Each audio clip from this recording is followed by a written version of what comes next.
This week on JambarTV, we'll be discussing how YSU students are rallying to save school programs. Then we'll talk about how 2 YSU professors played a challenging sonata at the Butler Institute. We'll also be giving a preseason look into both the men's and women's basketball teams.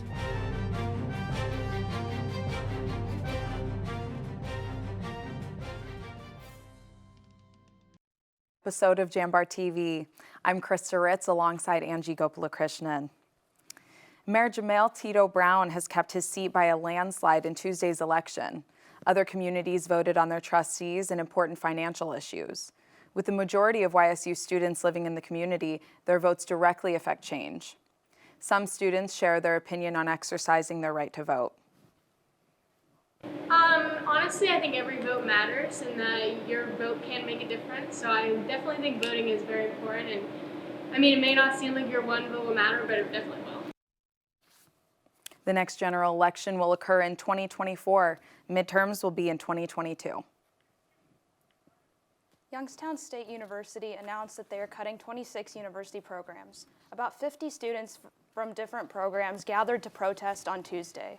Jambar Editor-in-Chief Abigail Cloutier is live in the field with some details. Abigail? Thanks, Angie. As you can see, I'm here in front of Todd Hall, where even though Tuesday was Election Day, people came and gathered to express their views on several YSU programs being cut. Students marched into Todd Hall to deliver their petition to the provost's office Tuesday. They also stood out with signs protesting the cuts, and several students spoke on these issues.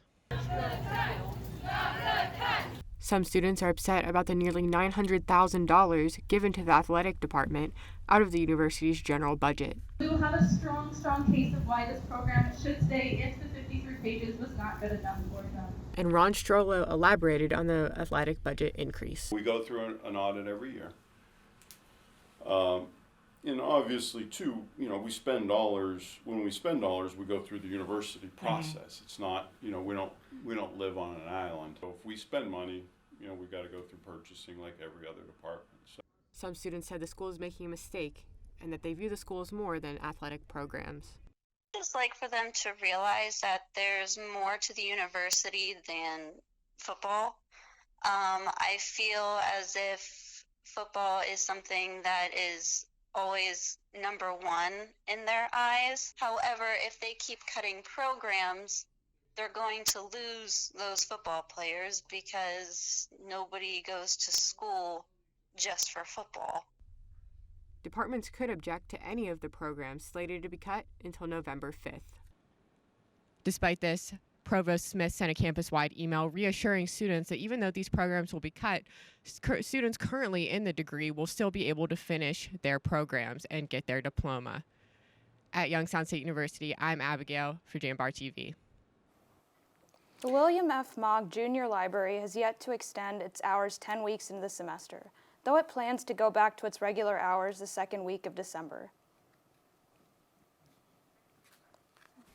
Mogg Library's reduced hours have remained unchanged this semester despite the university's transition back to in-person classes this fall. Christine Adams, co-director of Mogg Library, says the hours are a result of a lack of student traffic and staff. We had 2 people retire from circulation this year, and we were already kind of pushing it, so we only had 3 people, and just logistically, those 3 people could not cover 7 days a week. The library currently closes at 7 p.m. Monday through Thursday, 5 p.m. Friday and Saturday, and it is closed every Sunday. All library hour changes are approved by the provost and based on the number of daily visitors. We count people in the library every day, 3 times a day.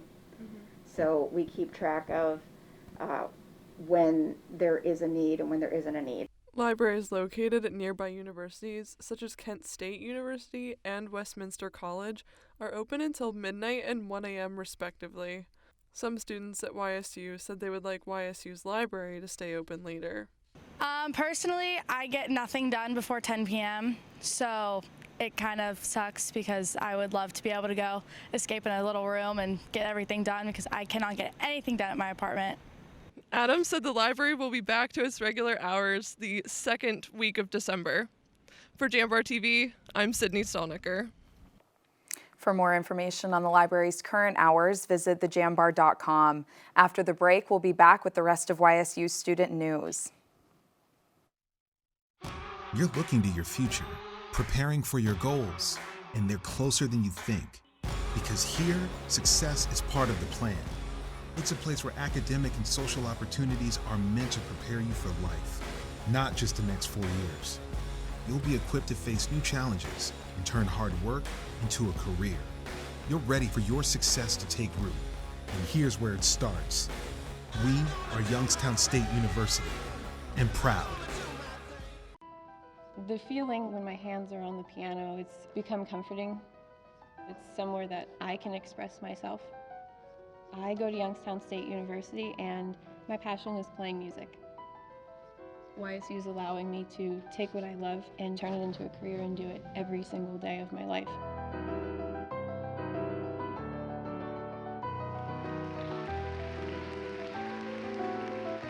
I'm Alyssa and I'm Y and proud. Welcome back to Jambar TV. Despite rumors of limited technology available for students, the Penguin Plug-in Loaner program has many devices available for student use. IT Service Desk Manager Sharon Zembauer said her department has increased its inventory of new laptops. Currently, we probably still have about 400 laptops available for the Dell 2-in-1s and MacBook Pros combined. We do have mobile hotspots through the Emergency Broadband program with T-Mobile. And if they are Pell eligible students, they can apply to receive a mobile hotspot. The independent radio taxi has been providing transportation for the Youngstown area for over 70 years. The taxi's head dispatcher, Elizabeth Solch, said it's able to compete with ride shares like Uber and Lyft because it offers cheaper fares. To set up transportation with independent radio taxi, you can call them or go to their office located in downtown Youngstown. The Student Government Association is working to address period poverty on campus. Aileen Blaine has more. Ant flow dispensers are making appearances in areas of high student traffic, such as the Rec and Kilcawley centers. YSU's student population is 55% female. This is just one factor that makes access to menstrual hygiene products an important initiative for the current SGA administration. SGA also runs the Penguin Pantry, another campus resource offering hygiene products, and it's open to all students. Just be honest. Just say, hey, like, I need these products. Also, if you're feeling anxious, you can also just do the form online. Our Penguin staff are very confidential, and so most of the time, they don't even know what goes into the bags. Vice President of Assessment and Enrichment, Michael Klein, says the pantry is a discreet way for students to get what they need. Volunteer spots open. We have about 50% of those spots filled, and we're still looking for that other 50%. SGA plans to install more ant flow dispensers across campus, but the timeline hasn't been determined yet. For more information or to fill out the form for the Penguin Pantry, visit SGA's website. I'm Aileen Blaine reporting for Jambar TV. Youngstown State University reported 26 COVID cases for the week of October 24th. It's an increase from the 18 cases reported the week before. Of those, 24 were students living off campus and 2 were employees. This week, 33 people were tested through the university's asymptomatic voluntary testing program. Of those, none tested positive. That's all for this week's news. Up next, Gabrielle Owens will bring you YSU Student Life.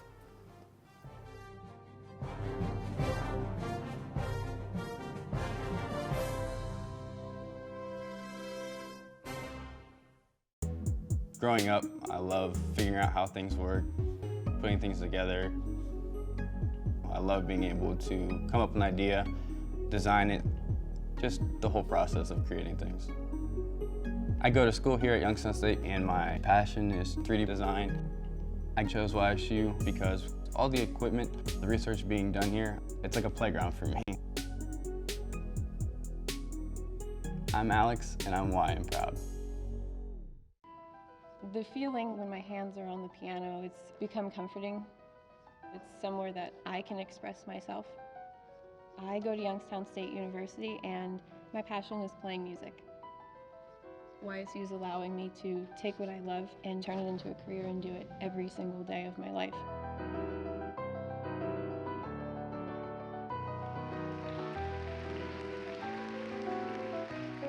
Alyssa, and I'm YN proud. You're here to be part of something bigger, to make things happen. For you, college is about knowledge being shared and learning experiences that aren't limited to the classroom. On campus, you want to matter. It's about engaging every day, building relationships with students, with mentors, with the community, in the heart of a reinvented city. We are that something bigger. We are Youngstown State University and proud. Hey kid, you wanna try some exercise? Wait, what? What's going on right now? Yeah man, exercise. I don't know. I don't know if I should be talking to you right now. It's got lots of benefits. Okay. The benefits of exercise include increased levels of energy, higher quality of sleep, better muscle and bone strength, improved memory, and clearer skin. Welcome back to JambarTV. I'm Gabrielle Owens. Many students worry about tattoo discrimination in the workplace, but research and experiences of multiple sources show increasing public acceptance of those with body art. Mia Albog has more. Multiple reports show that having tattoos does not necessarily inhibit a person's ability to get a job. However, extreme tattoos such as face tattoos, hand tattoos, or obscene tattoos may make you less hireable. Local tattoo shop Artistic Dermographics is a family-owned business and was opened in 1974. Artists of the shop describe their experiences. Artist Jack Lenz has been tattooing for 20 years. It's gotten a lot better. But every once in a while, you definitely have people that are concerned that, you know, they might have a visible tattoo for a job. Debbie Lenz, owner of the shop, has been tattooing for 40 years. I've tattooed doctors before. I've even tattooed Catholic priests, you know, which a lot of people say, really? And I go, yes, I have, like 3 of them actually over the years. Roxana Lenz works at the front desk. She sees about 50 people daily. There's everybody from, you know, self-employed people to doctors, nurses, teachers. I mean, everybody gets tattooed. And I try to advise people under 18 specifically to not get anything really noticeable. And then like once they're settled in a career, then obviously whatever you want, as long as you feel comfortable and safe in that. For JambarTV, I'm Mia Alba. Diwali is the annual festival of the lights and a popular Hindu holiday. The holiday was recognized globally on November 4th. The YSU Nepalese Student Association has plans to celebrate on November 4th. Princep Yadav, this year we are organizing on 14th of November, and it is from 5 to 9 at Stamberg Stadium that we normally organize over there. Since the freshmen we are organizing over there, and so you can register online, or we have since if you are a YSU student and YSU faculty member, it is totally free, so you don't have to pay anything for the registration. Phantom Fireworks is selling a variety of fountain fireworks specifically for the holiday, along with special signages and sales. Tickets are available at Eventbrite. The Butler Institute of American Art hosts different musicians and professors from YSU, Dana School of Music, on Wednesdays at noon. On October 27, piano professor Caroline Altmans and violin professor Wendy Case performed Beethoven's Kreutzer Sonata. The professors wanted to inspire and show the power classical music can bring to students. We hope it can inspire them to play music and just have lots of joy. Beethoven is a very joyful, kind of a humorous composer. He has a lot of quirks. The events are free to attend and occur every Wednesday until December 1st. Just get excited by the energy of the music. Classical music can be extremely invigorating. While the Butler Institute of American Art has been showcasing musicians, it was criticized for a lack of diversity. Jambar reporter Elizabeth Koss has more. The Butler is a home for art from near and far, but recently it faced criticism from Youngstown's first ward councilman, Julius Oliver, over a local city project. Oliver had claimed the Butler had failed to choose diverse and representative pieces to display in the Youngstown area as part of a Youngstown Skitty-scape project. In response, Louis Sona, curator of the Butler Institute of American Art, invited Oliver to see what diversity the museum offered. Well, I invited him to come, talking about Julius, and he enjoyed walking through the museum with me. And Oliver told the Jambar he considers the Butler a local treasure. The Butler currently has a showcase from Tien Nguyen, a Vietnamese-American artist who is known for his photorealistic paintings. We're constantly on the lookout for really great artists who are minorities to showcase them. But the Butler isn't just a museum. It acts as a learning environment for not only college students, but for children in the area, according to Wendy Swick. A lot of the schools, they have eliminated their art education.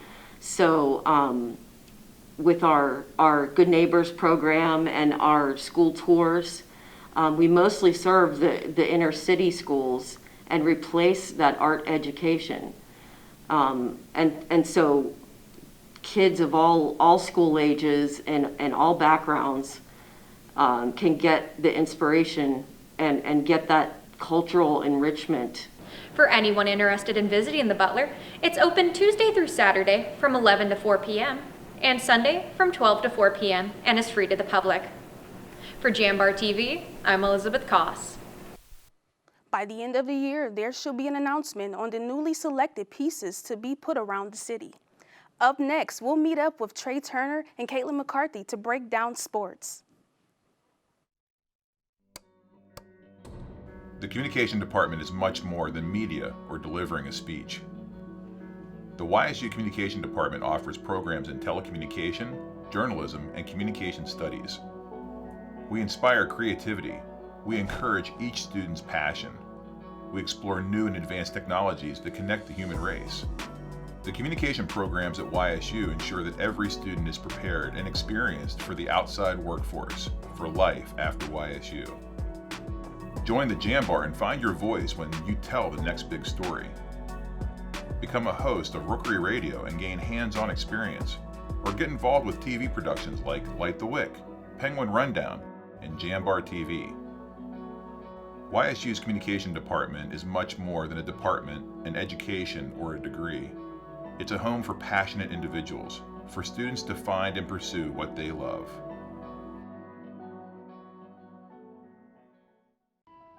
The feeling when my hands are on the piano, it's become comforting.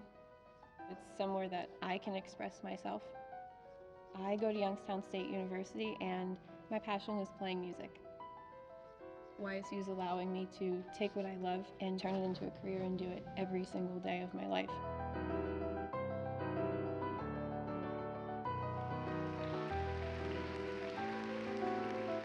I'm Alyssa and I'm YN proud.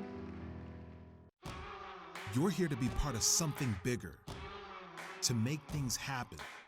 For you, college is about knowledge being shared and learning experiences that aren't limited to the classroom. On campus, you want to matter. It's about engaging every day, building relationships with students, with mentors, with the community, in the heart of a reinvented city. We are that something bigger. We are Youngstown State University and proud. Hello, and welcome back to JambarTV. I'm Caitlin McCarthy with YSU Sports. Both the men's and women's basketball seasons tip off next week, November 9th and 10th on the road. Trey Turner is standing inside the Beagley Center with a season preview. What can we expect this season, Trey? Thanks, Caitlin. I'm Trey Turner here at the Beagley Center as the men look to make an impact this season following last year's COVID-19 restriction season. Now, the men do have to fill the roles after Darius Quisenberry and Naz Bohannon entered the transfer portal last year. They filled these roles well, though. They welcomed 5 new transfer students as well as 4 new freshmen. Now, the men do have some familiar faces returning as well. They have 3 players returning: Michael Akuche, Shamar Rattan-Mays, and Garrett Covington. Garrett Covington and Akuche have played a combined 119 games together, as well as scored nearly 2,000 career points between the two. Garrett Covington is a 3-time Horizon League defensive player, and he averaged 12.5 points last season, as well as shooting 50% from the field. Michael Akuche is a great rebounder. He had a 24-rebound game against Robert Morris last year, and that is not only his career best, but as well as a YSU record and a Horizon League record. Michael Akuche also averaged about 8.3 rebounds last season as well. Now you can watch the men on November 10th as they open up against Penn State at Penn State. This game is on at 8:30, and you can watch this game at the Big Ten Network. As for the women, they also look to prepare for this season. Joey Fattaroli has more on how the women are looking to prepare for this season and make an impact as well. The women's basketball team is preparing for the upcoming season and have big aspirations. Lexi Wagner, who's new to the team, is one of the most excited. We have high expectations this year. We want to win the Horizon, obviously, be really competitive, and get as far as we can in the tournament. Senior Lily Ritz, the team center, believes one of the strongest aspects of the team is their companionship. Team bonding here is a lot better than anywhere I've ever been. We're all best friends. Like, I could go to any of them if I need to. We hang out every weekend. We all just have so much connection here, and there's so much chemistry that I think it will carry well onto the court. The women's basketball team is looking forward to their upcoming games versus IUPUI, but their season kicks off November 9th against Eastern Michigan University. For JambarTV, I'm Joey Fattaroli. As the basketball teams get ready to play, the YSU football team continues to struggle. The YSU football played the South Dakota State Jackrabbits and lost in a landslide. Jambar sports editor Yusuf Hamza has more. The YSU football team has had a tough two-game stretch, losing both its starting and backup quarterbacks to injury. Last week at Indiana State, freshman Demetra Crenshaw went out with an ankle injury in the first quarter, and this week, senior backup Joe Craycraft left the game with an injury in the third quarter against the South Dakota State Jackrabbits. Third stringer Mitch Davidson came in and performed well. The junior walk-on from Salem threw for 111 yards on 7 attempts, and he also put in 2 touchdowns. On his first play, he threw a 12-yard completion to junior Bryce Oliver, and on the next play, the two of them connected on a 35-yard touchdown pass. Mitch is fiery, and he can throw the football. We know he can throw the football. So, it was great seeing him get the opportunity to go in there. He's been working hard for it. Davidson's valiant effort was too little, too late. YSU was down 31-3 when Davidson came in, and the game finished with YSU losing 47-16. Despite these woes, senior tight end Josh Burgett believes the team is still developing. He commended the players on their fight and managing their highs and lows. I mean, you mentioned the Missouri State game, but if you go back to before that, you and I, we got beat big, but we still managed that low, came back, managed it high against Missouri State, fought Indiana State, and now we're here today, and we're still managing our highs, managing our lows, treating them the same. The team heads to Grand Forks, North Dakota this weekend to face off against the North Dakota Fighting Hawks.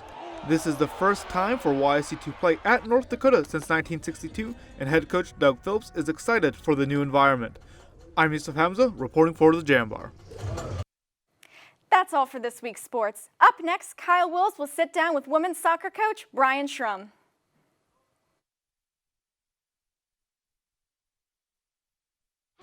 You're looking to your future, preparing for your goals, and they're closer than you think. Because here, success is part of the plan. It's a place where academic and social opportunities are meant to prepare you for life, not just the next 4 years. You'll be equipped to face new challenges and turn hard work into a career. You're ready for your success to take root. And here's where it starts. We are Youngstown State University, and proud. You're not waiting to see what the world has in store for you. It's more about what you have in store for the world. All you need is the opportunity. All you need are the resources of a large university and the advantages of a personalized academic setting where you can experience new worlds in the arts and sciences, business, and education and make them your own. We are where you shape your future. We are Youngstown State University, and proud. Growing up, I love figuring out how things work, putting things together. I love being able to come up with an idea, design it, just the whole process of creating things. I go to school here at Youngstown State and my passion is 3D design. I chose YSU because all the equipment, the research being done here, it's like a playground for me. I'm Alex, and I'm why I'm proud. Welcome back to Jambar TV. I'm Kyle Wills. Alongside with me is head coach of the women's soccer team, Brian Schrum. Coach, thank you for joining me today. How are you doing? I'm doing fantastic. Pleasure being with you again, Kyle. Well, I just want to talk with you a little bit about the soccer season. It wasn't exactly the season that you were expecting for your team, but there definitely were some bright sides. Kind of talk to me about what impressed you this season. You know, the ability to have the resiliency to keep going. So I thought during the season, because we were in a position to actually make the postseason, it was the first time they had been in that position. So, you know, we went out and played a playing style that I think we'll be building upon. And yeah, as you said, it was unfortunate not to get the last two to get into the postseason, but always next year. And one of the bright spots that I thought from this past season was the win against Northern Kentucky. At the time, they were undefeated, and you had to go up against a goalkeeper in Mimi Stimes, who has a very impressive resume. How impressed were you with the team to be able to come out with that victory? Yeah, I mean, very. I mean, for me, it wasn't so much about getting the victory. Of course, that's always a plus. But playing the way you want to play, you probably hear that a lot in sports, is you want to be able to dictate and dominate the game. So I thought we did that, and that was the start. And then despite having the record that you guys had, you still were able to have 10 points within the Horizon League standings, giving yourself a chance to battle for that 6th seed. How are you guys preparing to compete for that 6th seed? Well, you take it game by game. And unfortunately, when we have to go on the road, that's difficult. So I think, you know, some of the things you'll see is most teams would say we got to take care of things at home. So the Cleveland State game was probably the biggest disappointment, because if we would have got 3 points there, all we need to do is get one more on the road, which on the road's tough. It's always tough winning on the road. And then one thing I was impressed with was the goalkeeping, especially late in the season with Brooklyn Kirkpatrick having giving up 1 goal or less in her last 7 starts, and then senior Ziana, she had her double-digit saves in her last 2 starts. So how much emphasis did you put on the team to perform well in the net? Well, that was one of the things that we did this year. Was our recruiting class was very heavy from defensive players, so we had a lot of defensive players, and now we've got to think about on the attacking side. But yeah, I think having the quality in net is key. And you mentioned Brooklyn with, I think, a couple of goals against her were from penalty kicks, which was unfortunate. And then Ziana, seeing her graduate, yeah, and she did a wonderful job in the last games. Unfortunate we didn't get that one. And then looking at the team offensively, the team struggled a lot. Even though there were times where the team did perform well offensively, a lot of times they did struggle. Looking at next season, what are some of the things that you're trying to emphasize to improve going into next season? Putting the ball in the back of the net, Kyle, as you and I have chatted in the halftime moments, that's the key to the game, is being able to put the ball in the back of the net. What I like is the fact that we're heading into a season next year with a defense that'll be much more veteran, and then we have players that hopefully will be able to put the ball in the net. And then looking at the offense from this past season, like I said, struggled quite a bit. What do you think kind of led to those offensive struggles? Well, I think some of the players had been moved around a lot. We did change formations. We started out the season with a couple of kids who were not available to play. And then that changed how we had to structure the team. So then a couple players got bounced around, and then they were able to sort of start to fit in. So you got to give them time. It's like anybody else. You got to get a rhythm, got to get used to what you're doing. So hopefully we'll have all this winter and spring to really pound that home for them. Well, Coach Schrum, I really appreciate you being here and spending a little bit of time talking about the women's soccer team. After the break, we're going to be rejoined by Angie and Krista at the desk. The feeling when my hands are on the piano, it's become comforting. It's somewhere that I can express myself. I go to Youngstown State University, and my passion is playing music. YSU is allowing me to take what I love and turn it into a career and do it every single day of my life.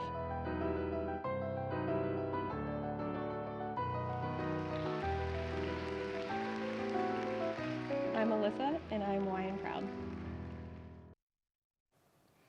Welcome back into Jambar TV. Angie, we have some updates about next week. What can you tell us? Glad you asked, Krista. Actually, Veterans Day is approaching quickly on November 11th. So we wanted to say that the university will be closing on the day in observance of the holiday, and Jambar will not be having a broadcast. So all of us here at the station wish you a happy Veterans Day. Great, and also YSU is going to be going against North Dakota this weekend in North Dakota, and we might see Pete there after he visits the Eastwood Mall. So From us here at Jambar TV, thanks so much. Have a great holiday weekend.